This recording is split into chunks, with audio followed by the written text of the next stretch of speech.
राम राम। कभी कभी आप सोचते हैं कि भगवान जब सबको देता है तो मुझे भी देगा, लेकिन आपको क्या ज्ञात कि भगवान आपके लिए क्या सोचते हैं और आपके लिए क्या करना चाहते हैं।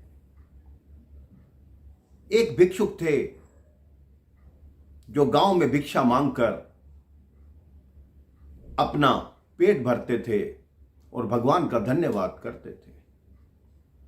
उनका रोज का यही नियम था कि किसी गांव में जाते जो भिक्षा मिलती उसे खा लेते। एक दिन जल्दी भिक्षा प्राप्त हो गई, उन्होंने जल्दी भोजन कर लिया तो मार्ग में जंगल आता था। उस जंगल में उन्होंने देखा कि एक लोमड़ी है जिसके पैर ही नहीं है। उधर से उन्होंने शेर की दहाड़ सुनी। जब शेर की दहाड़ सुनी तो वो भिक्षुक एक वृक्ष पर चढ़ गए। उसी वृक्ष के नीचे लोमड़ी बैठी थी। जब उन्होंने वहां का दृश्य देखा तो वो आश्चर्यचकित रह गए। उन्होंने देखा शेर मुंह में मांस का टुकड़ा लेके आया और लोमड़ी को खाने के लिए दे दिया।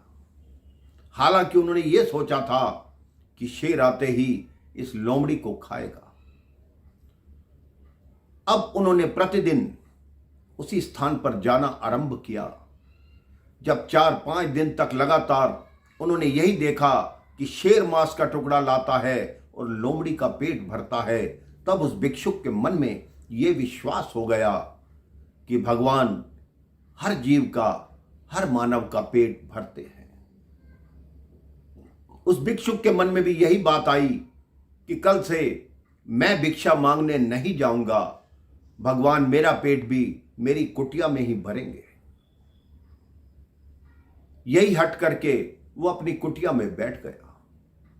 इसी हट में उसको 7 दिन हो गए। अब शरीर में शक्ति समाप्त होने लगी, चलने फिरने की शक्ति भी नहीं रही, लेकिन कोई भिक्षा देने वाला उसकी कुटिया तक नहीं आया। जब 8वां दिन था, वो धीरे धीरे अपनी कुटिया के बाहर आकर बैठा तो वहां से एक साधु गुजर रहे थे। उन्होंने कहा, तुम्हारी ये दशा क्यों है, तुम्हारी ये हालत क्यों है?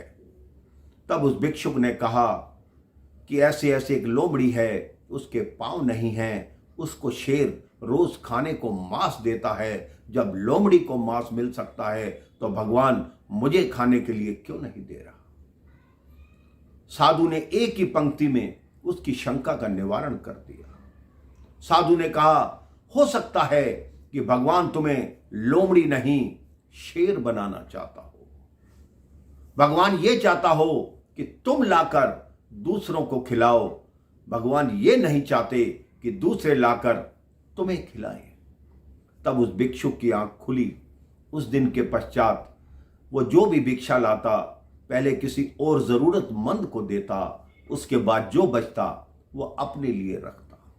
आप भी अपने जीवन में ये नियम बना लीजिए। अगर आपके सामने कोई भूखा आता है, कोई प्यासा आता है, तो उसको खिलाने की कोशिश कीजिए, उसे जल पिलाइए, उसकी सेवा कीजिए। इससे आपका जीवन, आपका भविष्य सुधर जाएगा। राम राम, जय श्री राम।